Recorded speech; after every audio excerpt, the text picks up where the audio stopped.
할렐루야. 우리 옆 사람하고 인사 한번 합시다. 은혜 받읍시다.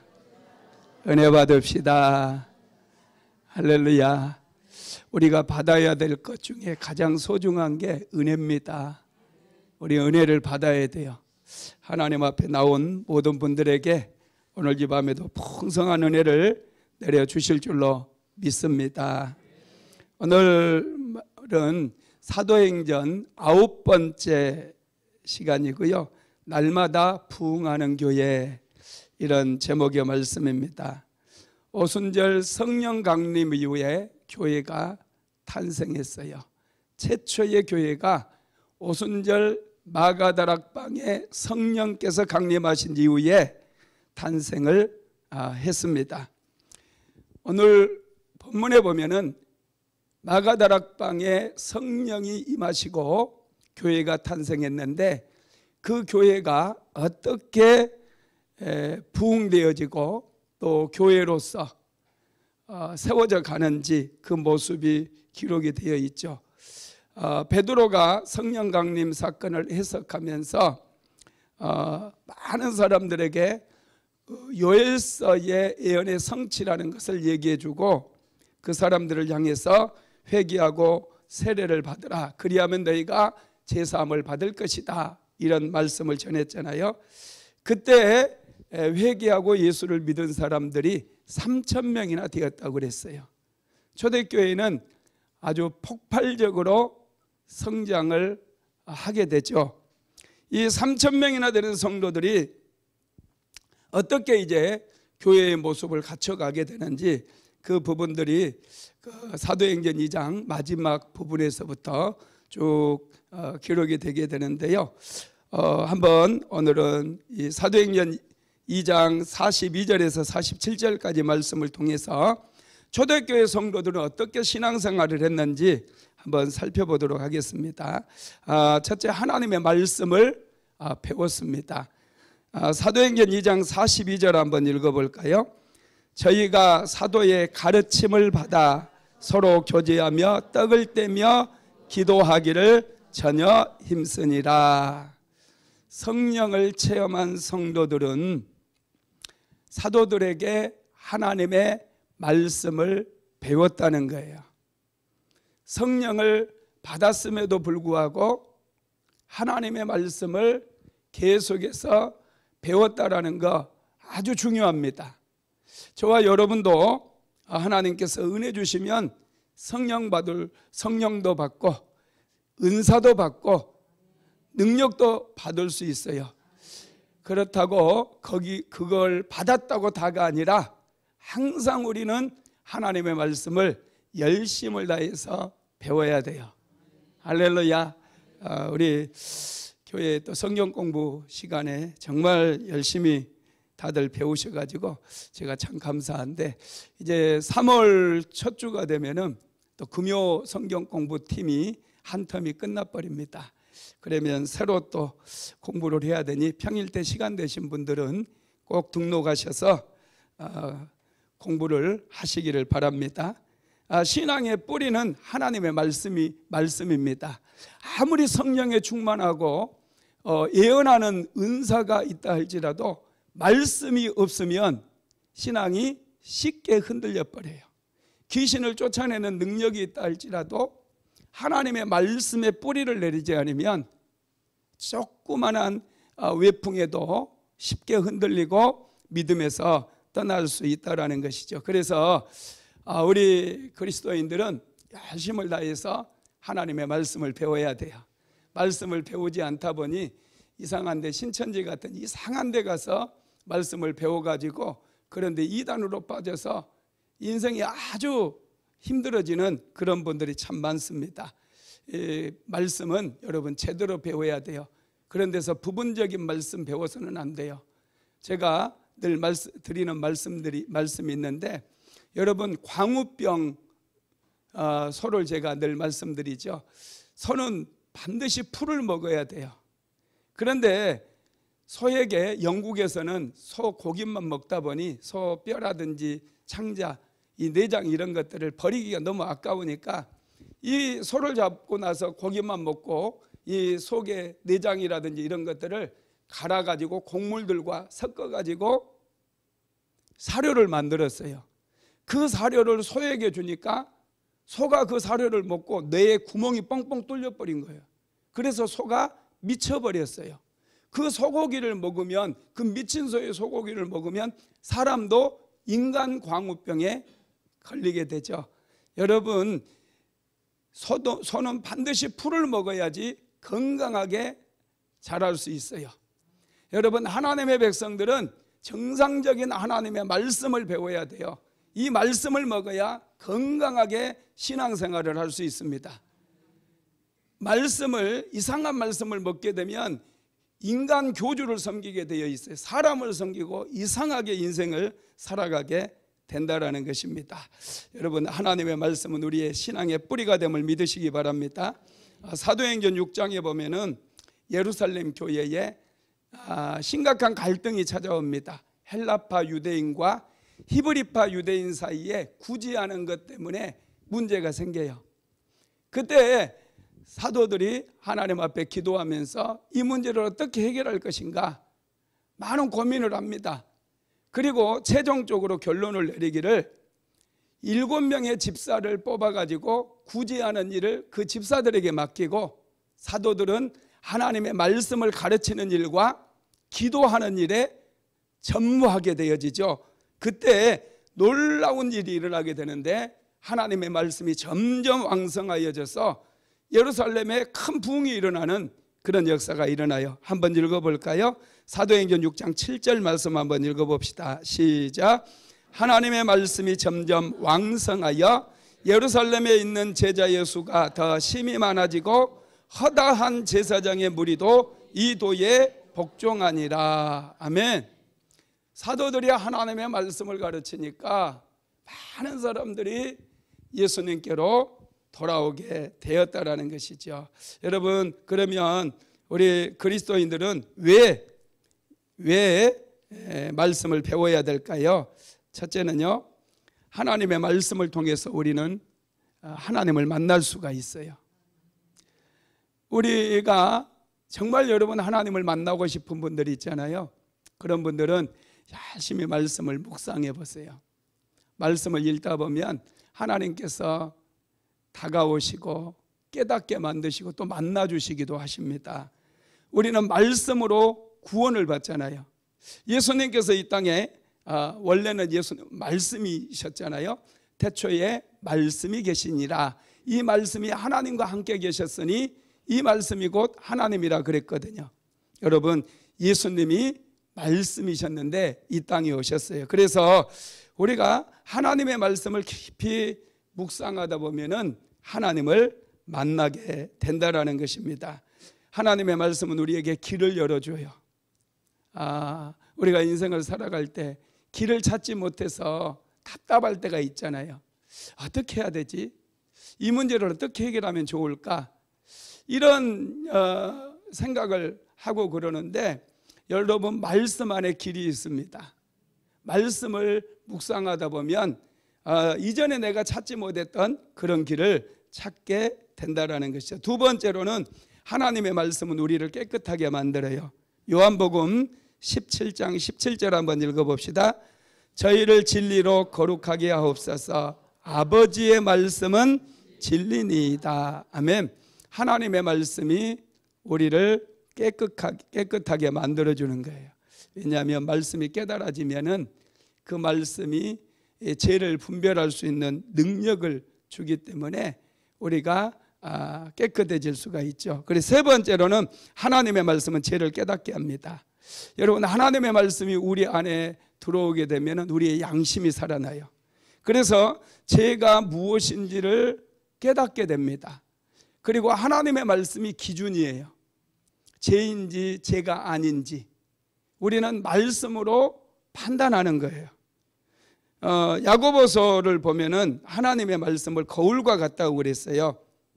우리가 말씀을 들여다보면서 내 안에 있는, 여러분 거울을 들여다보면은 얼굴에 뭐가 묻었는지 안 묻었는지 알 수 있는 것처럼 하나님의 말씀을 묵상하다 보면은 내 안에 어떤 죄가 있는지, 숨겨져 있는 그런 죄들은 없는지 이런 것들을 찾고 발견할 수가 있게 된다는 것이죠. 네 번째로는 하나님의 말씀은 우리로 승리하는 삶을 살게 만들어요. 여러분, 하나님의 말씀은 능력입니다. 신기하게 병 고침을 받는 분들 간증을 들어보면 하나님의 말씀이 임하게 되면 신기하게 병 고침을 받는 경우들이 굉장히 많더라고요. 말씀을 우리도 받아야 돼요.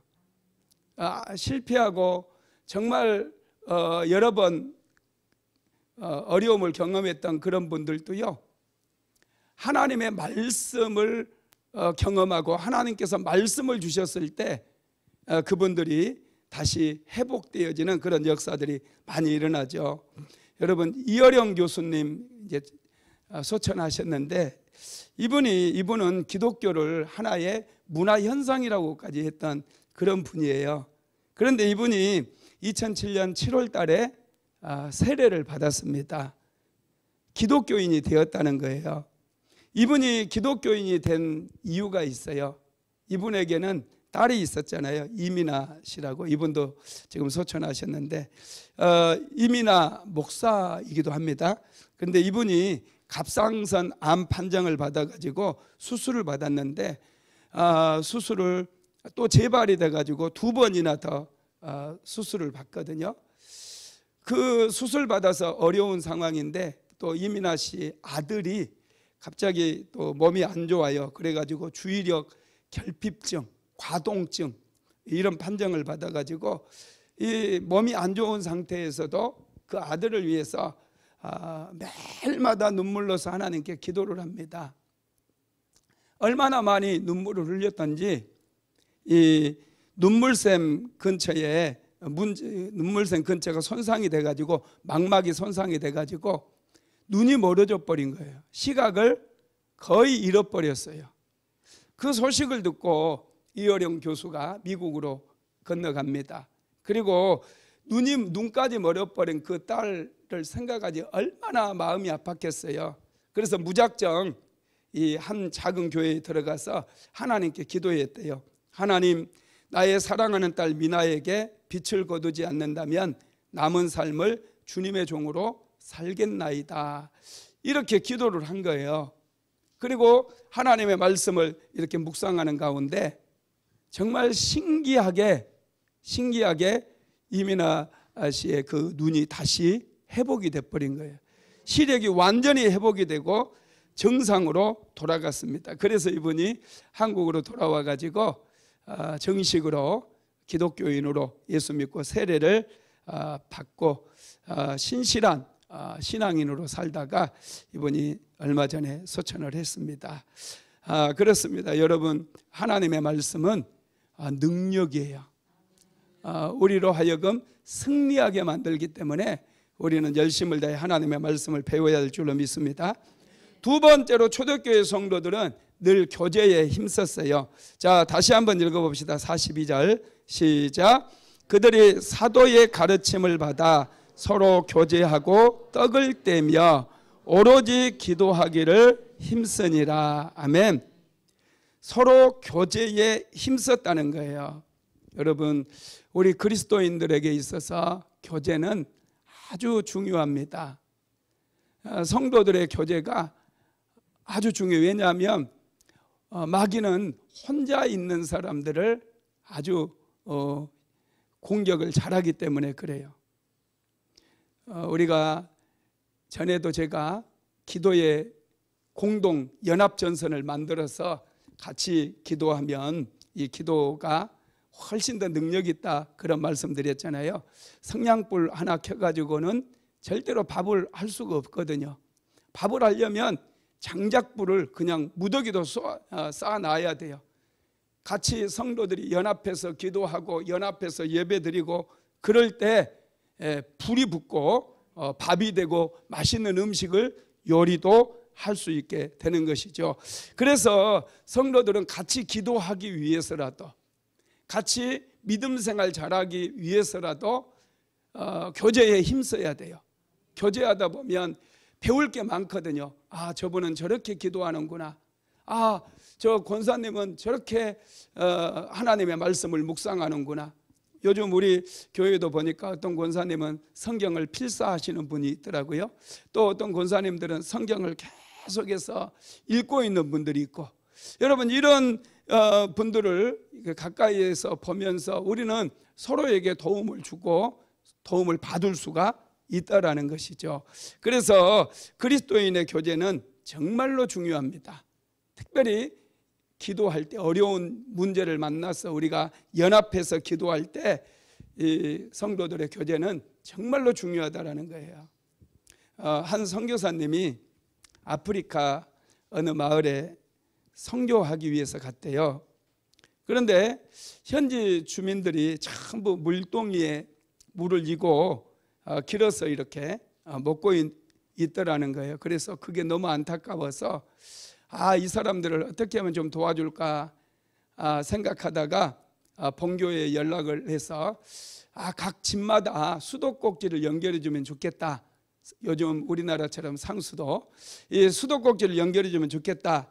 그래서 이제 집집마다 파이프를 연결해 가지고 상수도에서 이 상수원에서 물을 끌어다가 집집마다 물만 틀면 이제 수도꼭지만 틀면 물이 나오게 해줬답니다.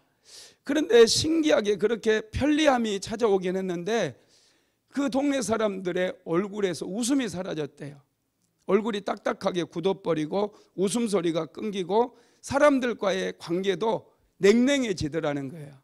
그래서 그 마을의 추장이 도대체 왜 우리 마을 사람들이 이렇게 서로 냉랭해졌는가, 왜 사랑이 메말라 버렸는가, 그렇게 생각하고 조사를 하다 보니 집집마다 수도꼭지가 연결되다 보니 사람들이 서로 만나지를 않는 거예요. 이전에는 공동 우물터에 모여가지고 그곳에서 빨래도 하고 그곳에서 모여가지고 빨래하면서 얘기도 하고 그랬었는데 그런 모임의 시간들이 주로 없어져 버리고 그러다 보니까 사람들이 냉랭해지고 차가워지고 그랬다는 거예요. 그래가지고 이 추장이 선교사님에게 얘기해가지고 다시 파이프라인을 다 걷어버리고 동네 사람들이 우물터에 나오게 했다는 거예요.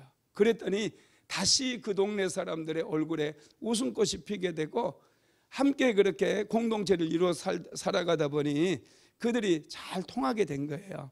여러분, 우리 그리스도인도 마찬가지입니다. 바쁘게 살다 보면은 다른 사람 신경 써야 되고 그냥 나만 하면 되지 뭐 다른 사람 챙기고 그럴 겨를이 어디 있느냐 이렇게 생각할 수 있어요. 그런데 우리 그리스도인들은 교제에 힘써야 돼요. 초대교회 성도들은 정말로 잘 모였습니다. 열심히 교제했어요. 그러다 보니 교제 가운데서 하나님의 은혜가 임하는 거예요. 하나님의 능력이 나타나기도 하고 이 교제가 이루어지다 보니 어떤 집사님의 가정에 문제가 생기니 그 성도들이 같이 가가지고 집에서 기도해주고 같이 작정해서 기도하고 그러다 보니까 그 집의 문제들이 해결되어지는 거예요. 여러분, 우리나라도 이 구역 예배 같은 게 아주 활성화되어 있지 않았습니까? 특별히 여의도 순복음교회가 세계 최고의 교회가 되기까지는 여러분 구역 모임 때문이에요. 구역에서 모여가지고 작정 예배도 드리고 같이 기도하고 같이 구역 식구들끼리 음식도 나누어서 먹고 차도 마시고 그러다 보니까 놀라운 역사들이 막 일어나고 기적도 많이 일어났지 않습니까? 그런데 요즘은 여의도 순복음교회도 이런 구역 모임이 딱 사라지다 보니까 성도들이 누군지도 잘 몰라요. 예배 같이 드려도 누군지도 잘 모르고 그러다 보니 교회도 점점 사람이 줄어드는 그런 모습들을 볼 수가 있다는 것이죠. 여러분, 우리 믿음의 사람들은 교제에 힘써야 돼요. 고린도후서 13장 13절 한번 같이 읽어볼까요? 주 예수 그리스도의 은혜와 하나님의 사랑과 성령의 교통하심이 너희 무리와 함께 있을지어다. 아멘. 이 말씀 많이 들어본 것 같죠? 언제 들어봤어요? 목사님 축도할 때 이 말씀을 해요. 이게 축도의 원형이거든요. 그런데 예배를 마칠 때 드리는 축도인데 여기에 성령의 교통이라고 하는 말이 나와요. 이 교통이라고 하는 말이 여러분 코이노니아입니다. 헬라어로 코이노니아.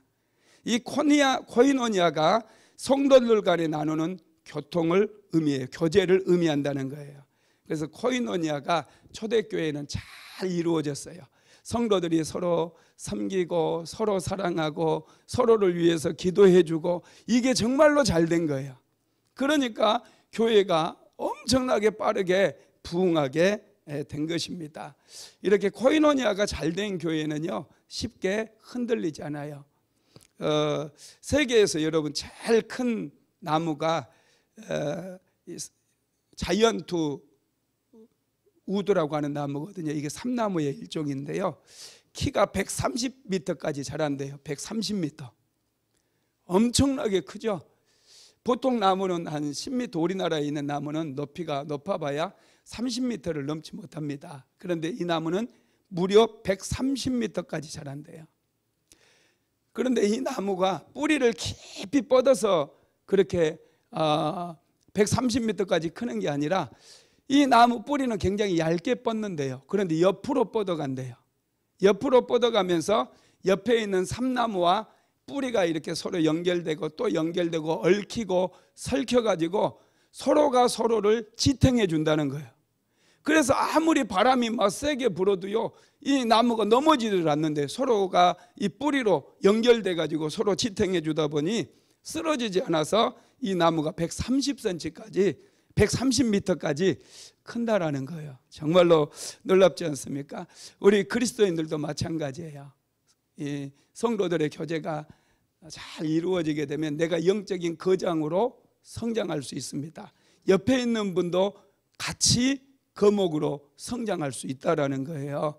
혼자서 신앙생활하면 밥도 안 되고 땀만 빨뻘 흘리고 아무리 해도 헛발질 하는 수가 많아요. 그런데 성도들의 교제에 힘쓰면서 같이 믿음 안에서 성령 안에서 같이 배우고 같이 이렇게 교제하다 보면 서로가 영적인 거목들이 된다는 걸 믿으시기 바랍니다.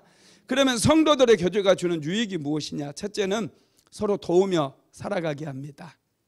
서로 돕게 해요. 요즘은 하도 바쁘게 살다 보니까 아이고 뭐 도움 받을 게 뭐가 있고 도움 줄 게 뭐가 있어 이런 생각으로 사시는 분들이 참 많은 것 같아요. 그런데 여러분 돕고 도와주면서 산다는 거, 도움받고 도우면서 산다는 거 참 이게 은혜예요. 제가 목사다 보니까 장례식장을 참 많이 가거든요. 어떤 집 장례식장을 가면 막 사람들이 얼마나 많은지 몰라요. 어제도 제가 장례식장에 갔다 왔어요. 사람이 정말로 많아요. 그런데 어떤 집에 장례식장을 가면 파리 한 마리 나리지 않아요. 쌀랑해요. 너무 안 된 거예요. 여러분 뭐가 문제일까요? 여러분 우리 그리스도인들은 이 서로 도우면서 살아야 돼요. 애경사가 있을 때 여러분 반드시 찾아가시기 바랍니다. 좀 가깝지 않다 할지라도 자꾸 찾아가 보고 또 그분이 그러면 또 찾아와 주지 않겠어요? 그러는 가운데서 서로 돕고 서로를 위해서 기도해 주고 서로의 필요를 채워주고 그러다 보면 하나님께서 그런 공동체에도 축복 주시고 또 가정에도 넘치는 은혜를 주신다는 거예요. 그 다음에 두 번째로는 영적인 성장을 이루게 합니다. 성도들의 교제는 영적인 성장을 이루게 만들어요. 여러분 우리가 신앙 같이 교제를 나누다 보면은 자연스럽게 간증을 또 나누잖아요.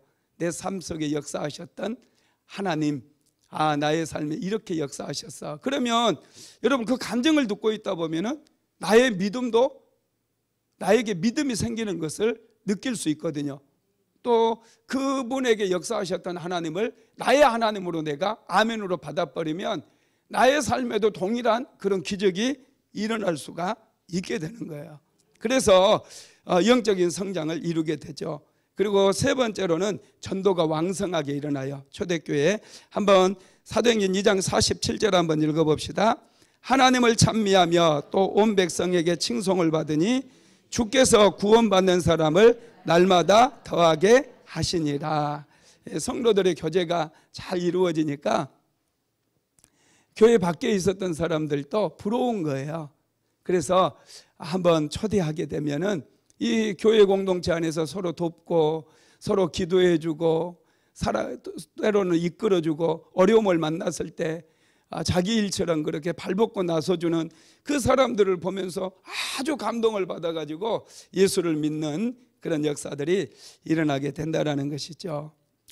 세 번째로 초대교회 성도들은 서로 떡을 뗐다고 그랬어요. 42절 다시 볼까요? 42절 같이 읽어봅시다. 시작.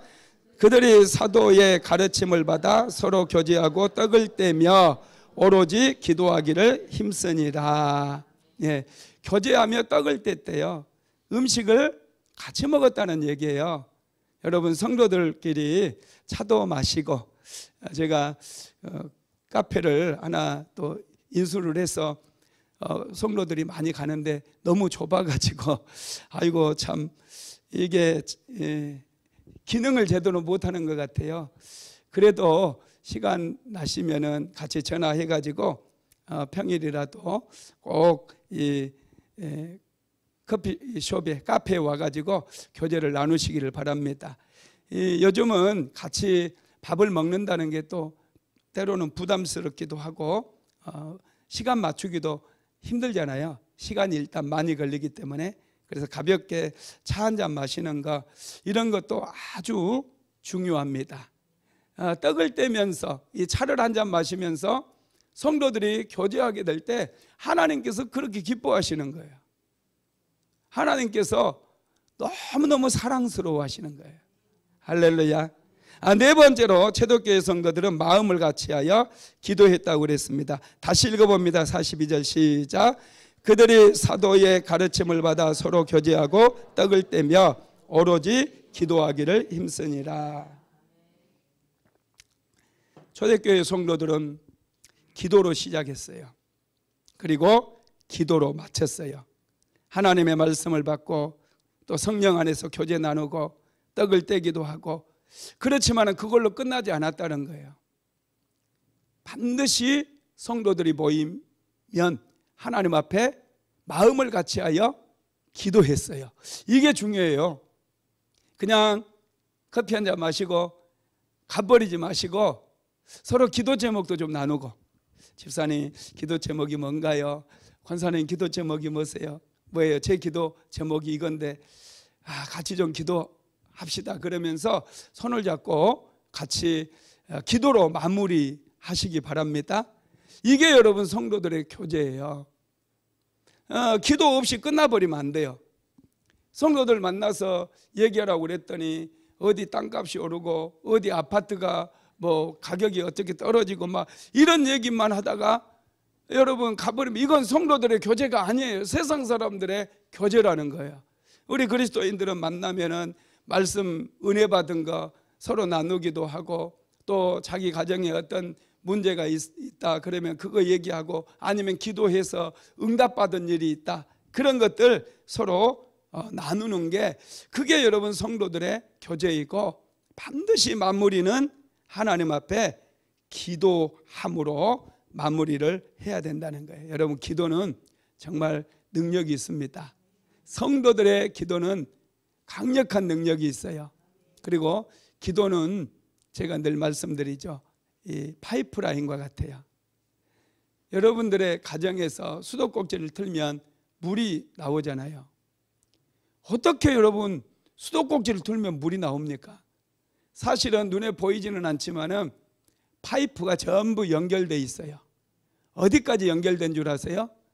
이 수원지까지, 팔당댐까지 전부 크고 작은 관에 연결돼 가지고 그 물이 가정에까지 오게 된 거죠. 우리가 기도하는 것은 여러분 파이프라인이 하늘에까지 연결되는 거예요. 그래서 우리가 기도하게 되면 하나님께서 그 파이프라인을 통해서 응답해 주시고 문제도 해결해 주시고 여러분 기적도 일어나게 만들어 주신다는 거예요. 하나님은 우리가 기도하는 것을 아주 기뻐하셔요. 믿으시기 바랍니다. 겸손한 사람이 기도하거든요. 자기가 잘났다고 생각하는 사람, 자기가 능력이 많이 있다고 생각하는 사람은 절대로 기도하지 않아요. 여러분, 하나님 앞에 기도하는 사람은 겸손한 사람입니다. 여러분, 기도에도 또 능력 있는 기도가 있잖아요. 저는 엘리야가 기도하는 그 장면을 참 좋아하는데, 엘리야가 3년 6개월 동안이나 비가 내리지 않았던 땅에 비를 내려달라고 기도하게 되는데, 그때 여러분 참 놀랍잖아요. 엘리야는 하늘의 문을 열어서 불도 내리게 하고 비도 내리게 했거든요.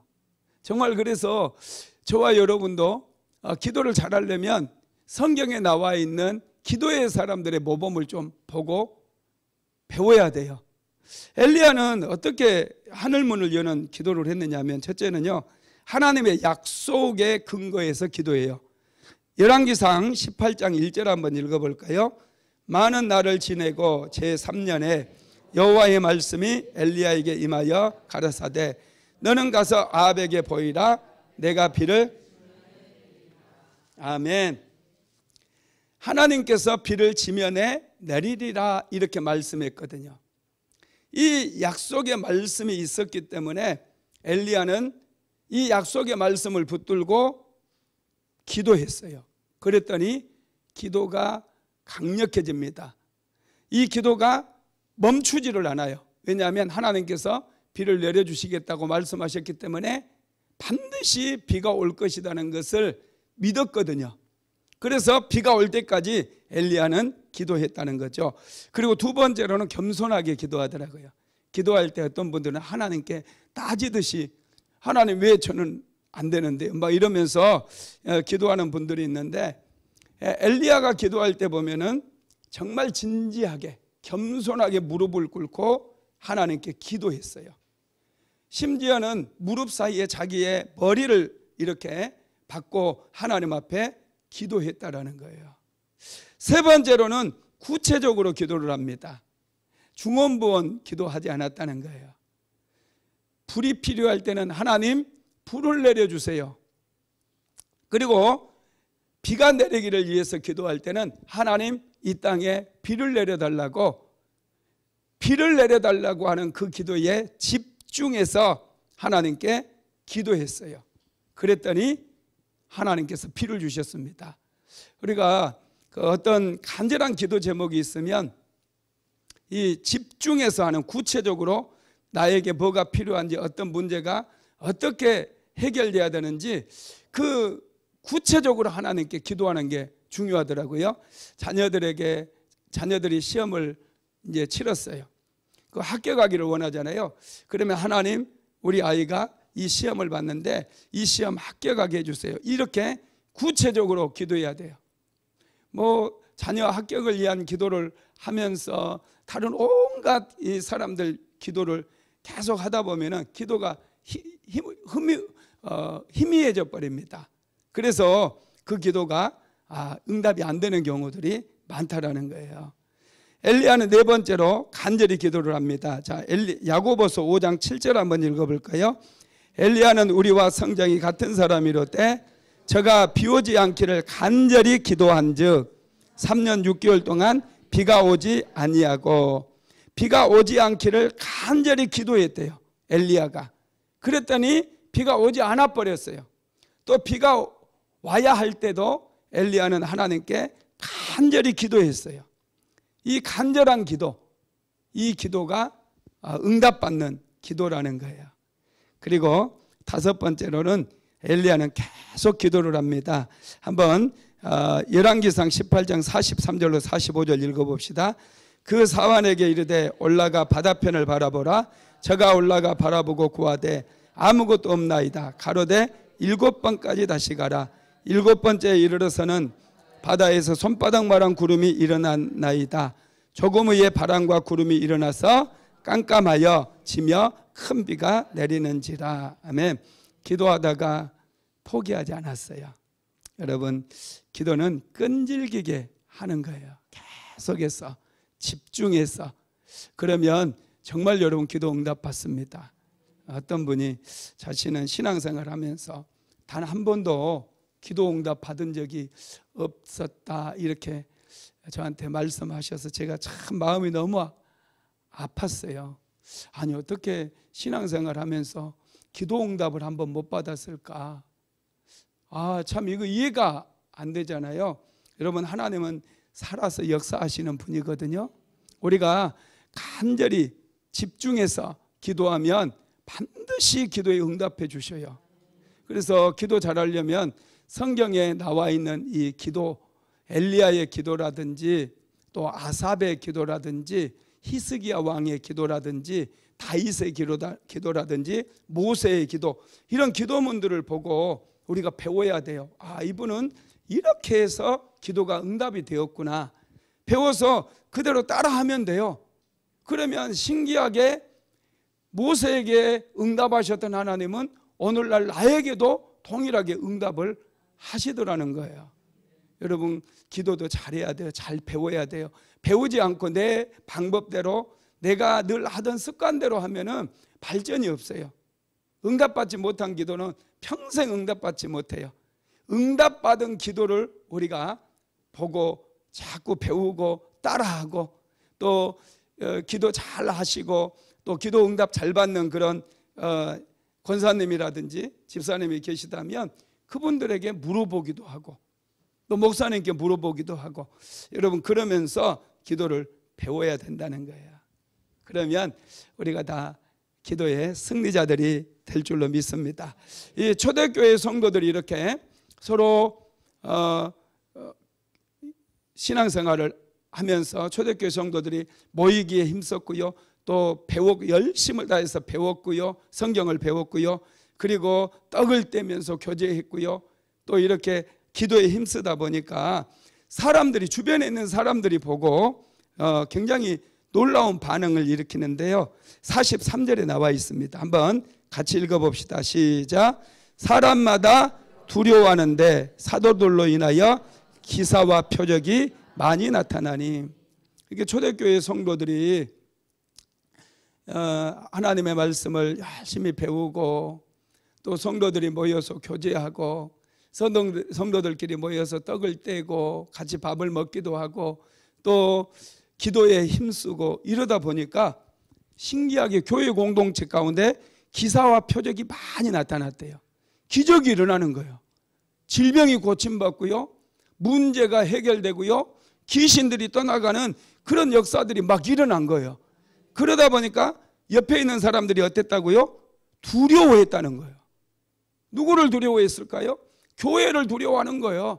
성도들을 두려워하는 거예요. 하나님을 두려워하는 거죠. 여러분, 정말 놀라운 역사가 일어나는 거. 오늘날에는 세상 사람들이 막 교회를 가르치려고 그러고 교회가 그러면 안 된다 손가락질하고 그러잖아요. 교회를 막 무시해요. 교회를 너무나 막 멸시하는 것 같아요. 여러분, 교회가 성령의 능력을 잃어버리고 또 성도들이 초대교회 성도들처럼 열심을 다해서 하나님의 말씀을 배우고 또 교제에 힘쓰고 또 기도에 힘쓰고 이런 일을 하지 않다 보니까 세상이 우리 그리스도인들을 무시해 버린다는 거예요. 여러분, 초대교회는 능력이 있었습니다. 세상은 교회를 보고 엄청난 충격을 받게 돼요. 그들은 하나님을 두려워하게 돼요. 예수 믿는 성도들을 두려워하게 되었다라는 거예요. 할렐루야. 그래서 교회에는 성령이 나타나야 됩니다. 하나님의 능력이 임해야 돼요. 그래야 세상이 하나님을 두려워하게 되죠. 세상과 교회가 똑같다면 누가 교회를 두려워하겠어요? 예수 믿는 사람이나 믿지 않는 사람이 똑같이 산다면 누가 교회를 두려워하겠습니까? 여러분, 교회는 달라져야 됩니다. 교회에는 세상에 없는 것들이 있어야 돼요. 그것은 성령의 능력입니다. 할렐루야. 우리가 하나님의 말씀을 같이 배우고 또 교제하고 떡을 떼며 기도에 힘쓰게 될 때 하나님께서는 우리에게 성령을 부어주시고 그 성령의 능력으로 우리는 세상을 축복하게 될 것이고 세상을 변화시키는 주역들이 될 줄로 믿습니다. 여러분, 성령 받은 초대교회 성도들이 완전하게 변화되는데요, 그들의 물질관이 변해버려요. 한번 읽어봅시다. 사도행전 2장 45절입니다. 시작. 또 재산과 소유를 팔아 각 사람의 필요를 따라 나눠주고. 아멘. 재산과 소유를 팔아 각 사람의 필요를 따라 나눠줬다는 거예요. 여러분, 이전에는 이 재산을 모으기 위해서 얼마나 성도들이 힘을 썼겠어요. 재산이 얼마나 또 소중합니까? 생명을 바쳐서 모았던 그런 재물들을 이제 곳간을 열어서 필요한 사람들에게 나누어 주는 그런 공동체가 되어버렸다라는 거예요. 여러분, 그렇습니다. 성령이 임하면 우리의 인생의 목적도 달라지게 돼요. 성령이 임하면 우리가 정말 따뜻한 사람이 되어져요. 다른 사람을 이해해주고 다른 사람을 돕고 배려하고 또 위로해주는 그런 삶을 살아가게 된다는 것입니다. 그렇습니다. 여러분, 물질은 이 세상에 살아가는 동안 필요한 거예요. 천국을 돈으로 살 수 없습니다. 이걸 항상 여러분 기억해야 돼요. 저도 항상 이것을 기억하려고 노력을 해요. 돈은 이 세상에 살아가는 동안에만 필요한 것입니다. 자녀들에게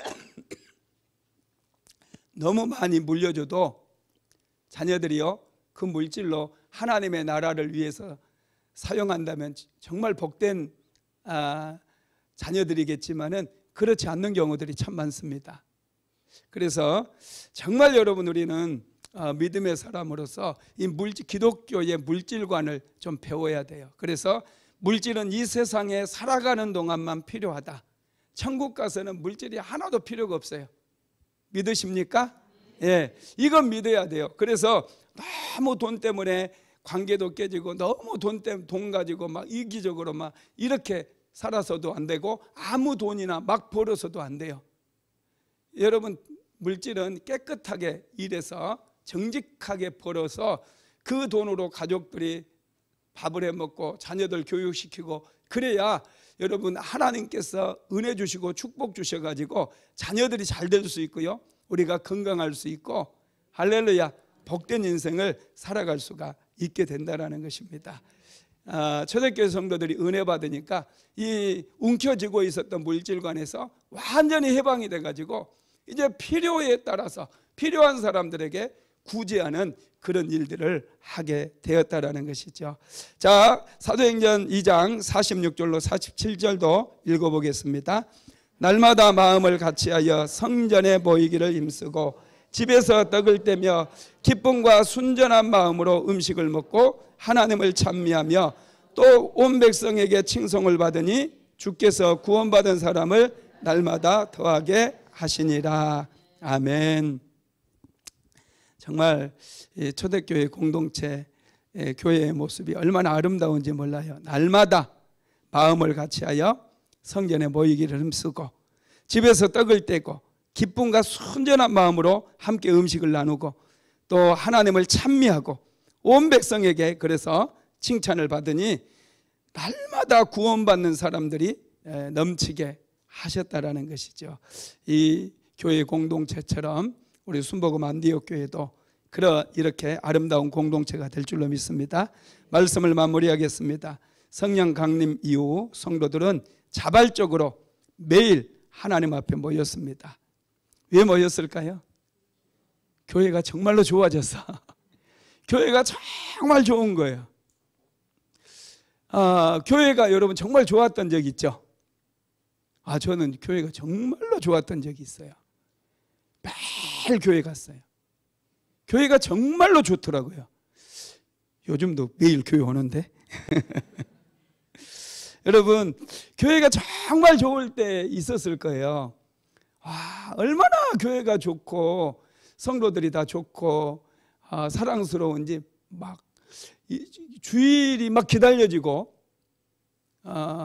여러분 그렇게 되기를 바랍니다. 교회가 정말로 좋아져야 돼요. 그래야 교회를 탁 들려서 하나님께 기도하고 하나님을 찬미하고 성도들이 같이 모여서 또 교제하고 또 어려운 분들 위로해주고 격려해주고 같이 기도해주고 얼마나 좋습니까? 생각만 해도 막 너무 좋습니다. 여러분 그렇게 되면은 이 교회 공동체에 정말 은혜가 부어져요. 하나님의 은혜가 우리가 교회를 좋아하잖아요. 그러면 하나님께서 항상 이곳에 와 계시거든요. 그래서 교회에 와서 하나님 이름만 불러도 막 눈물이 팍 터진다니까요. 눈물이 팍 쏟아지면서 그렇게 은혜가 되는 거예요. 여러분, 그런 은혜 받은 사람이 돼야죠, 신앙생활 하는데. 교회가 정말 좋게 되기를 주님의 이름으로 축복합니다. 정말 교회가 좋아야 돼요. 그래서 교회 올 때마다 하나님께 감사하시고, 올 때마다 하나님 은혜를 생각하시고, 그래서 이곳에 앉기만 해도 하나님의 음성이 들려지고 막 기적이 일어나고, 내가 기도도 안 했는데 막 기도가 응답되는 그런 기적들이 우리 순복음 안디옥교회에서 일어나게 될 줄로 믿습니다.